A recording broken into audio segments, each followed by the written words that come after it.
The document was 6 pages, the kettle was still running. Oswin Colreth sat at the leftmost desk in an unmarked building on the edge of Nairobi's infrastructure district, and the transmission confirmation sat in the center of his screen, and outside the window the city was doing what cities do at hour 71 of the most significant institutional withdrawal in 31 years of galactic diplomacy. Nothing in particular. A bus, some rain, a food cart closing early. He did not reread the document, he had read it 200 times, he knew what it said. He picked up his bark-steeped flask, wide ceramic no markings, refilled twice daily for 11 years and drank what was left in it. Cold, he had forgotten to drink it while it was warm, that happened sometimes. The screen said transmission confirmed, Accord convocation formal record archive, timestamp 710438. No speech, no press release, no fleet. The Vothran convocation floor had been built so that observer-tier delegates stood below the voting ring, not as a figure of speech.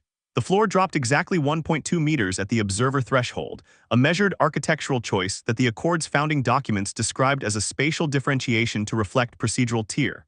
Iron Solace had been standing at that depth for 9 years. She had attended 198 sessions. She had submitted 46 position papers. In that time, the Accord had recognized 3 new voting tier species, revised its resource quota framework twice, and formally reclassified the Orvith Passage transit incident as a resolved matter. Earth had been an observer-tier presence for 31 years, pending a civilizational maturity review that had been technically pending for 31 years. She noticed the acoustics in year 2. The chamber walls were a pale composite that absorbed sound above 3 kHz. Human vocal registers sit between roughly 80 and 250 Hz in the speaking range, but the resonance overtones, the part of a human voice that carries authority, that makes a room feel inhabited, those run higher. The walls took them. Solace's voice landed in the chamber the way a letter lands on a desk that no one is sitting at. She had not mentioned this to anyone at the Accord. She had mentioned it once to Oswin Colreth. He had made a note on a piece of paper, folded it, and placed it in a folder. She had not asked which folder, she already knew. Stay close, this next part took 31 years to build. 3 hours before the transmission confirmation, Convener Primus Doral Ulves Khan had delivered his ruling from the upper tier. He was tall even by Vothran measure, with pale blue dermal plating along the jaw and brow ridge, the kind that darkened when he was pleased with himself, which was most of the time. He walked with a deliberate slowness that his staff described as gravitas and that Solace had in 9 years come to understand was a timing tool. He controlled rooms by controlling the pace. He made everyone else wait for him to finish moving before he spoke, which meant that by the time he spoke, the room had already arranged itself around his rhythm. He had presided over 31 species status determinations. He had never once encountered a party that read the founding compact more carefully than he had. The position paper submitted by the Earth Observer Delegation, he said, in the register he used for procedural announcements, slower than conversation, faster than ceremony, calibrated to require a half-second translation delay that he had trained into his delivery, has been reviewed by the Accord's documentary board and reclassified as a non-binding statement from a pre-compact civilization. The vote to formalize this reclassification, 24 in favor, 3 opposed. The reclassification is logged. We move to the next item. 24-3. The chamber murmured the way chambers murmur when something expected has happened, not surprise, confirmation. Solace was standing 1.2 meters below the voting ring. She had her folio on the ledge in front of her. The folio contained 46 pages of supporting legal argument, 62 source citations from the Accord's own transit framework, and a technical brief co-authored by 3 xenolegal specialists on the definition of emergency corridor. Under Article 7C, she had spent 4 months on it. Dr. Salavren had spent 4 months reviewing every citation. Solace lifted her clay-red cup. She took 1 sip. The tea was cold. She had forgotten to drink it while it was warm, which happened sometimes in long sessions. She set the cup down. She closed the folio. She did not open it again. She inclined her head at the minimum protocol angle, the angle that satisfied the Accord's courtesy requirement without adding anything extra, and she walked to the corridor door. She did not look back at the chamber. She did not look at Ulves Khan. She did not look at the 3 delegates who had voted against. In the corridor, her footsteps were louder. The composite walls did not absorb sound out here. She had a 4-word message composed before she reached the transit bay. She had been composing it in her head for 3 years. She had hoped in a specific and practical way that she would not need to send it. The session before this one, she had composed it in her head and then set it down mentally and gone to get dinner. The session before that same, she was not sentimental about it. It was simply that sending it meant something could not be unsent, and she had wanted to be sure. Well, she sent it. The Operation Still Water operations room had no sign on the door. It had no sign anywhere.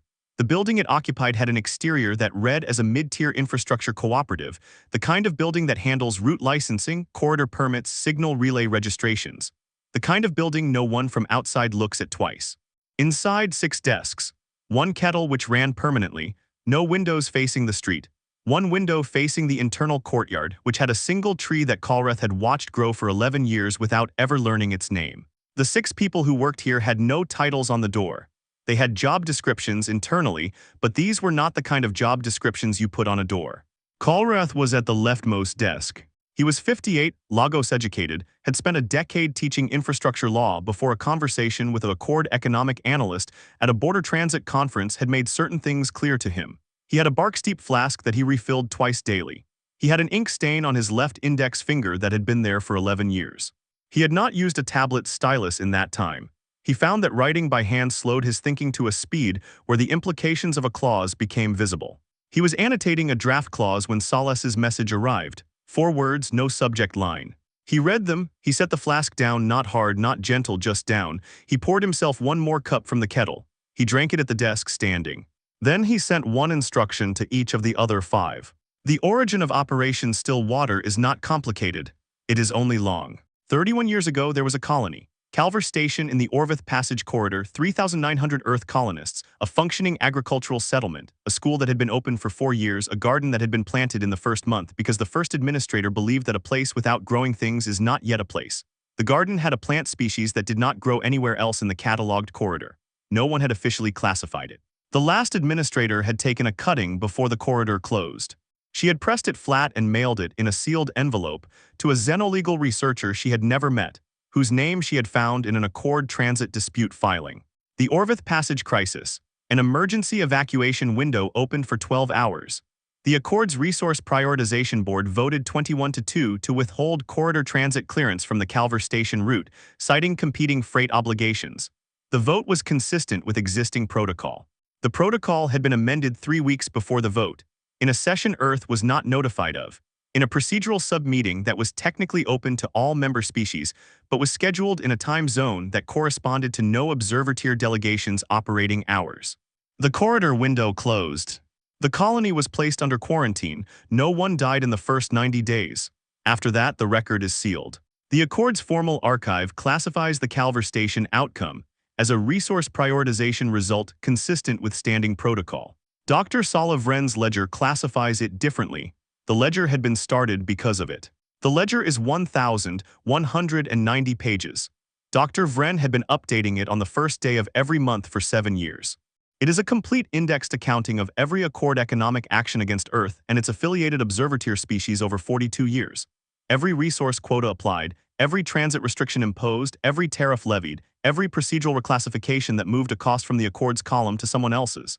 Each entry sourced, dated, cross-referenced. Each figure calculated by 3 independent analysts and then verified against the Accord's own archived records. She had started it because she needed to know the number, not to use it, just to know it, to have it written down somewhere that could not be reclassified as a non-binding statement.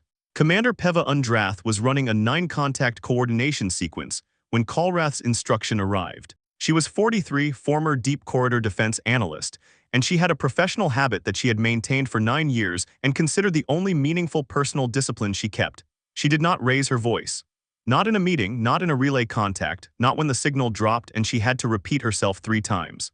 She spoke at the same volume she used when things were fine, because she had decided early that the volume at which you speak is the first thing that tells a room whether you are in control of yourself. She read Colreth's instruction. She noted the timestamp, 6:14 in the morning Nairobi time. She had been awake for 2 hours already. She sent her 9 contacts a single-line update, closed the sequence, and opened the one she had been building for 11 months. Rennick Oss at the desk beside hers was already on his. He was 51, responsible for the Passive Documentation Intercept Program and the Exit Clause Survey, a project that had begun as a filing exercise and had become over 9 years something closer to an obsession. His field notebook was open on the desk. Spiral-bound, the spine worn smooth, color-coded by species in a system that he had built and that no one else had ever needed to learn. He had read every exit clause in 58 bilateral and multilateral agreements. He had bookmarked each one. He had been offered institutional software to manage the index 3 times. Software gets updated, he had said each time, the treaties don't. He had been right, the exit clauses he had bookmarked 9 years ago were still operative. Accord Treaty Council had never flagged a single one as an active risk. They had stopped reading them, the way you stop reading the back of something once you believe you know what it says. Oz knew what it said, he had read it 12 times. At the desk nearest the window, the one with the view of the courtyard tree, Dr. Salavren was lifting the glass panel that covered the work surface. She did this occasionally to reroute cables beneath. The surface was a standard administrative panel, the kind with a recessed channel for data routing underneath, and she had long since stopped asking facilities to do it for her because they always moved things she needed left alone. She lifted it, rerouted the cable, and set it back. In the moment the panel was raised, the pressed leaf was visible. It had been there for 9 years, flat under the glass, the only specimen of its species outside Calver Station. Palm-sized, dark-veined, with a slight curl at the left edge that she had never corrected. It had been green when she placed it there. Over the years it had faded to a warm amber, the way living things do when they are kept from light, but the vein structure was still sharp. She had not named it. She had learned early that naming things you cannot protect gives them a different kind of weight. She set the panel back, the leaf disappeared under the glass again. She opened her screen. Callrath's instruction was waiting, she read it. She opened the transmission queue she had been maintaining for 4 years, a pre-addressed distribution list, 9 recipients, each one corresponding to a species that appeared in the ledger. Not because they were allies, not because they had been recruited, because they had been harmed and the harm was documented, and Dr. Vren believed that the first thing you owe someone you cannot help in the moment is a record that names what happened to them. She attached the ledger, 1,190 pages fully sourced. The 3,900 names in the appendix. She added 1 line of accompanying text, which was not an argument, not an invitation, not a demand. We are withdrawing, you may withdraw with us. Well, she sent it. No response came in the first hour. That was expected. Species with 42 years of documented grievance against the Accord do not move in the first hour.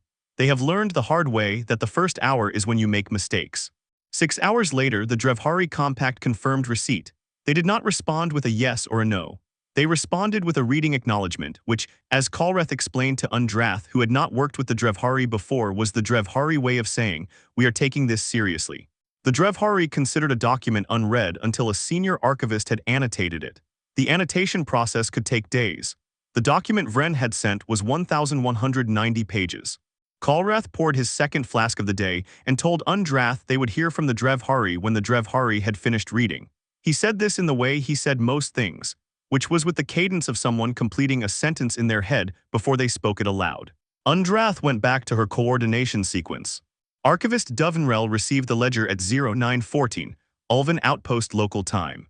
She was in her study, which looked out over the Drevhari Compact's Eastern Archive building, copper-roofed, 40 years old, built in the style that the Compact had used for institutional memory since before Dovenrell was born.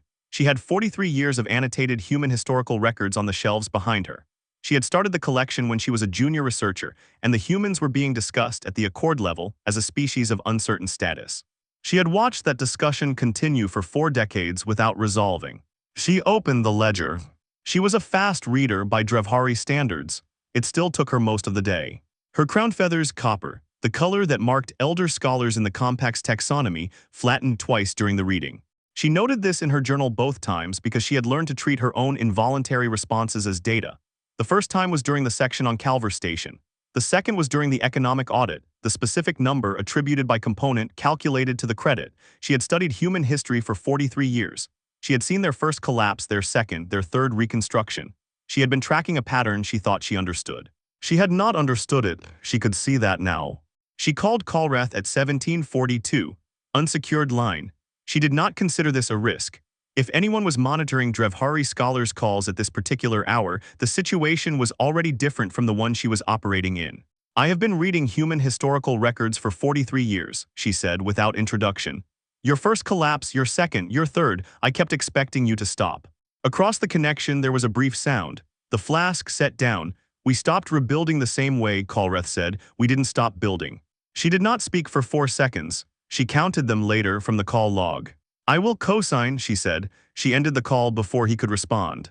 Callrath noted this was the fastest external commitment they had received in the process. He told Undrath. Undrath nodded. She was on her 14th relay contact of the day at the same volume as the first. The Soon Collective responded at hour 19, the 3 Moons of Veleth at hour 22. The Oran Merchant Assembly sent a brief message that said, in its entirety, we have read the section on the Oran Corridor Tariff, we will co-sign. The Kethmargan world sent a formal letter of intent, 5 pages, drafted in the Accord's own treaty language, a choice that Os, when he read it, described as polite and precise. The unregistered of Sector 12 responded with a single word, yes. The Cylon trade corridor took until hour 31. Their internal deliberation process involved 17 consultative bodies, and they noted this in their response as if apologizing for the delay, which Dovenrel later wrote in her journal was the most Cylon thing she had ever read. The Gen remnant took 38 hours. Their consensus process was slow by design, by cultural architecture, by a decision made after a specific event in their history that they did not discuss externally, but that appeared in 2 footnotes in the ledger. When they responded fully, a 7-page statement of formal endorsement that addressed each of the 42 years of economic data individually. Vren read the Gen remnant's statement in one sitting. She did not add anything to the ledger. She made one note in her own records. They read every page. The Reth responded at hour 41 with a counter-document. 43 pages, dense, meticulous.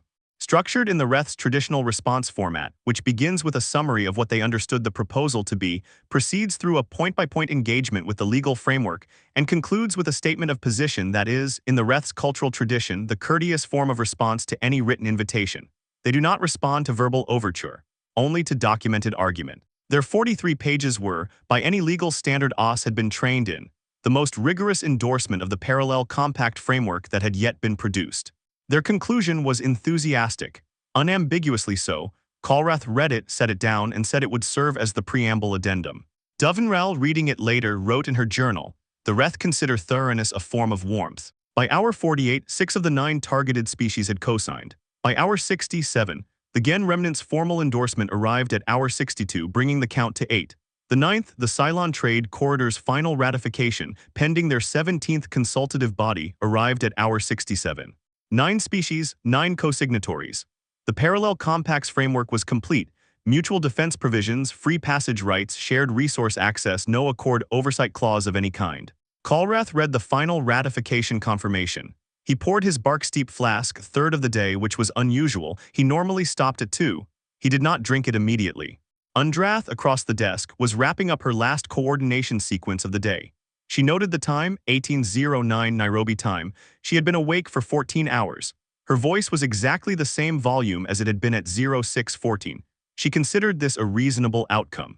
Os had his field notebook open to the last page of the exit clause index. He had been through it 4 times in the past hour, not because he doubted it. He checked things 4 times when the stakes were high. He had checked it 4 times 11 years ago when he first built the index, and then twice a year since, and now 4 times more. The exit clauses were still there. They were still operative. Accord Treaty Council had still not flagged a single one. He closed the notebook. He had not used the last page, had kept it blank for 11 years in case he missed something. He had not missed anything. The last page stayed blank. At 1822, Kalrath's screen registered an automated flag from the Accord's document routing system. Not a message from the Accord, not a response or a query. An automated flag, the kind the system generated when incoming data volume exceeded a threshold. The flag read, high volume incoming, 58 simultaneous filings, ROUTED to formal record archive. The flag had arrived in Ulves Khan's office at 12:47, 6 hours earlier. His office had classified it as a routine system notification. He had not reviewed it. Dovenrel wrote in her journal that evening before she slept. She had studied human historical records for 43 years. First collapses, second collapses, third reconstructions.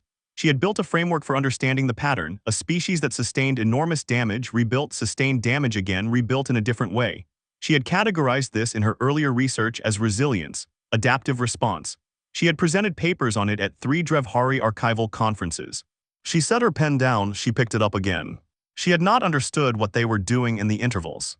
Not rebuilding, not recovering, reading, annotating, building indices in color-coded field notebooks, updating 1,190-page documents on the 1st of every month, finding exit clauses that Treaty Council had stopped reading, waiting for a forward message from a woman standing 1.2 meters below the people who had, that day, reclassified her position paper as procedural noise. Dovenrel's crown feathers flattened at the crown. She noted it in her journal, the 3rd time today. She wrote one more line, and then she stopped and looked at it for a long moment. And then she wrote it again more slowly because she wanted to be sure she was saying it correctly. The ledger has 3,900 names in the appendix. I have read the appendix 4 times. What I keep returning to is page 1, the section Dr. Vren titled Origin. I have been thinking all evening about what is on that page, and why it comes first, and what it means that the most careful document I have ever read begins not with law but with names. She set the pen down. Outside the study window, the copper roof of the archive building caught the last of the evening light. She had looked at that roof for 43 years. It looked the same as it always had. She thought that was probably the point. Rennick Oss had not slept. Not because he was anxious. He had stopped being anxious about this specific outcome somewhere around year 4, when the exit clause index had grown large enough that he could see the shape of it. He had not slept because he was methodical, and the methodical thing to do at hour 68 of a civilization-level withdrawal was to sit at your desk and watch the confirmation sequence close. He turned to the last page of the field notebook, still blank. He had kept it that way for 11 years. He closed the notebook. The 58 exit clause filings had been building for 9 years in a folder on a server that was not connected to any external network. Oss had built the folder architecture himself, which meant it was color-coded, cross-referenced, and organized in a system that no one else could navigate without asking him. He had been asked twice whether he should document the system. He had said he would think about it. He had not thought about it. If the system ever needed to be navigated without him, something had gone very wrong. At 1844 Nairobi time, he ran the final pre-execution check, 58 filings. Each one a withdrawal of Earth's active participation in a bilateral or multilateral agreement, using the exit provisions that had been sitting in those agreements unread for between 9 and 41 years. Each filing formatted to the Accord's own submission standards. Each one rooted to the Accord's formal record archive. Each one time-stamped, cross-referenced to the relevant agreement, and marked for automatic confirmation receipt. He checked it 4 times. He initiated the sequence at 1851. The filings went out simultaneously. Not sequentially. Simultaneously, because the exit provisions in 6 of the agreements contained a clause requiring concurrent notification of all other parties if multiple agreements were being withdrawn at once, and Oss had read that clause, and the way to handle it was to give the clause exactly what it asked for. On his screen, 58 confirmation receipts came back in under 4 seconds. He watched them arrive. He did not make a sound. Callrath was at his desk when the receipts finished. He had a draft document open, had been working on it for the past 3 hours, which was not new. He had been working on some version of this document for 14 years. The current draft was the 6-page version. All the earlier drafts were longer. He had spent 14 years cutting it down. He read through it one more time. The title, Notice of Full Withdrawal and Establishment of the Parallel Compact, co-signed by 9 sovereign civilizations. The first section named the co-signatories. The Drevhari Compact, the Soon Collective, the 3 Moons of Veleth, the Oran Merchant Assembly, the Keth Margin Worlds, the Unregistered of Sector 12, the Gen Remnant, the Cylon Trade Corridor, the Reth, 9 species. Each one named in full with their formal designation, the date of their co-signature, and the section of the Parallel Compact they had signed. The second section named the Parallel Compact itself. Mutual defense provisions, free passage rights, shared resource access across all 9 signatories' territories, no Accord oversight provision of any kind. The third section named the secondary document, an audit of every Accord economic action against Earth and its 9 co-signatories over 42 years. The economic figure was stated once in the third section with full attribution, not as a demand, not as a claim, as a number that had been calculated to the credit by 3 independent xenoeconomic analysts and was now part of the permanent record. The 4th, 5th, and 6th sections were procedural and administrative. Callrath had written most of them himself in the first 3 years and then let Vren's citations fill in the sourcing. The cover letter was 1 sentence. He had drafted it in a dozen different forms over 14 years. The current form had been amended 4 times in the past 6 months. He had written it originally in 12 words. He had cut it to 8, then changed 2 words, then changed 1 word back. It read, "We gave you 1 notification because we are the kind of people who send 1 notification." He read it. He sent the documents. 1 document, 9 signatures, 42 years calculated to the credit. The transmission confirmation appeared on his screen at 19:07. The kettle finished its cycle at 19:08. He poured himself a cup. He sat back. The courtyard tree was dark beyond the window. He had watched it grow for 11 years without learning its name. He decided, sitting there with the cup, that he did not need to know its name. He had never needed to know its name. He had needed to know other things, and he had known them, and here they were. Undrath was still at her desk. She had powered down her relay contacts one by one over the past hour as each sequence closed. Her screen was now running a single passive monitor. She looked at it the way you look at something when you are watching it not be needed, which is a specific kind of watching. Oss had his notebook open again to the first page. He was rereading the first entry, which was 11 years old, which said, Article 14D soon bilateral. Exit provision, Clause 7, Subprovision 3, term defined reference, year 9 expiry. Operative status, yes. That entry had not changed in 11 years. It was still right. Sales's forward message was in Callrath's sent folder, where it had been since hour 0. He looked at it once before he started the cover letter verification. They laughed, begin transmission. He had received it at 0614. He had sent his 5 instructions at 0617. Between 0614 and 0617, he had poured a cup of bark-steep tea and drunk it standing at his desk. He had been doing this, the pause between receipt and response, for 11 years. Not because he needed the time to think. He had done his thinking over 14 years of drafts and color-coded notebooks. The pause was because he had decided early in the process that the most dangerous thing you can do in a long-prepared action is rush the last 3 minutes. 3 minutes, that was all he had ever asked himself for. At hour 72, Ulves Khan's office submitted a formal request for emergency session consideration. The Accord's emergency session protocol required 96 hours notice. The request specified that the 96-hour period should be considered to have begun at the moment of the request submission. It was routed, through standard Accord channels, to Earth's Observer Tier Delegation Contact. There was no longer an Earth Observer Tier Delegation Contact. There was an automated routing system that forwarded to the Earth Infrastructure Cooperative's External Relations Desk, which was staffed at that moment by Callrath. He read the request. He composed a reply in one draft. He sent it to Solace for review. She was in transit, had been in transit since leaving Ulven Prime, and she read it on her screen with her clay-red cup in her left hand and her folio on the seat beside her, unopened, which was where it had been since the convocation session. She read the reply, she changed one word, she sent it back. He sent it. The reply read, Earth does not currently maintain an Accord delegation. The Parallel Compact's first session is scheduled for the 14th. We wish the Accord continued good governance. Ulves Khan read it 3 times. He did not understand it at first read as the end of something. He read it as an irregularity, a procedural gap, a coordination failure, a misrouted message, a clerical error that his staff could address in the morning. He was 71 years old, Vothran standard, and he had spent 62 years of it in governance. In 62 years of governance, there had always been a next session. There had always been a vote to call, a ruling to issue, a procedural correction to make. He read it a second time. He looked for the request embedded in it, the appeal, the negotiating position, the concession they were making in the guise of withdrawal. There was no request, there was no appeal. There was a date for another body's first session and a line wishing his body good governance. He read it a third time. In her study on Ulven, Dovenrel was writing. He has presided over 31 species status determinations. He has never been answered by something he could not file a response to. I do not think he understands yet that this was not a response.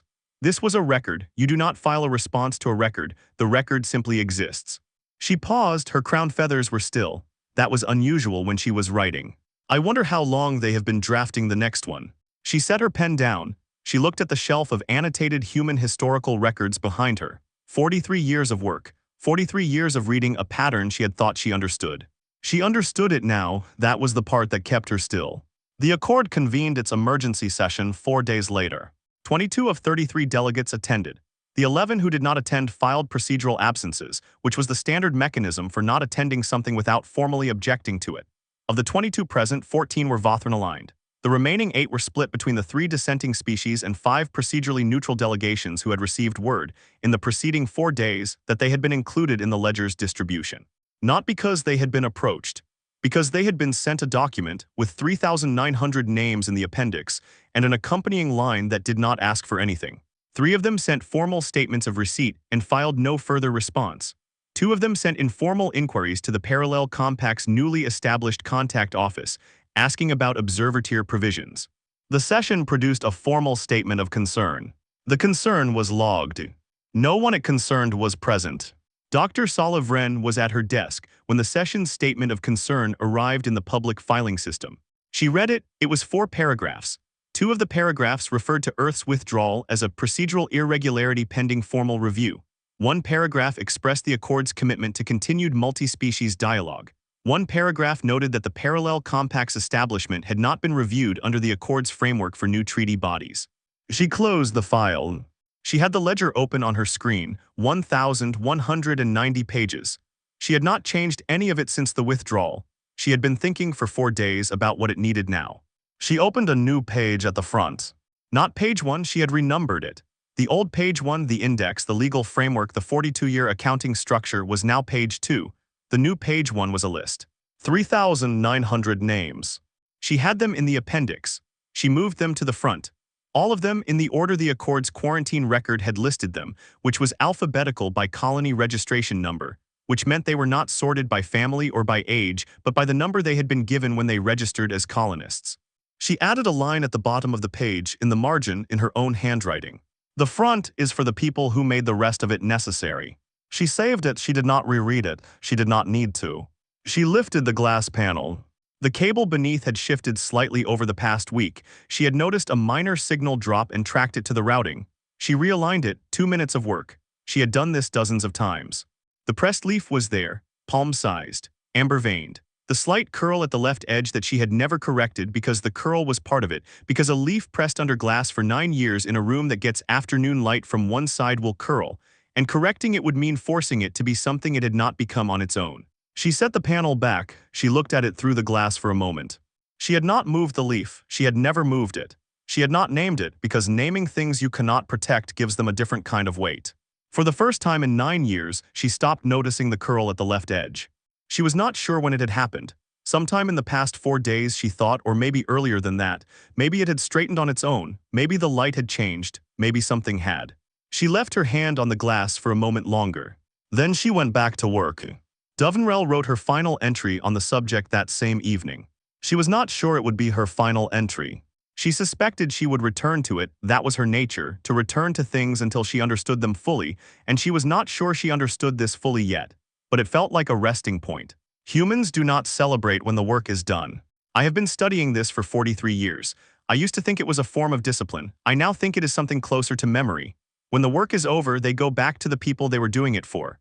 They go very quiet because you cannot be in 2 places at once, and they choose the people. Every time, they choose the people.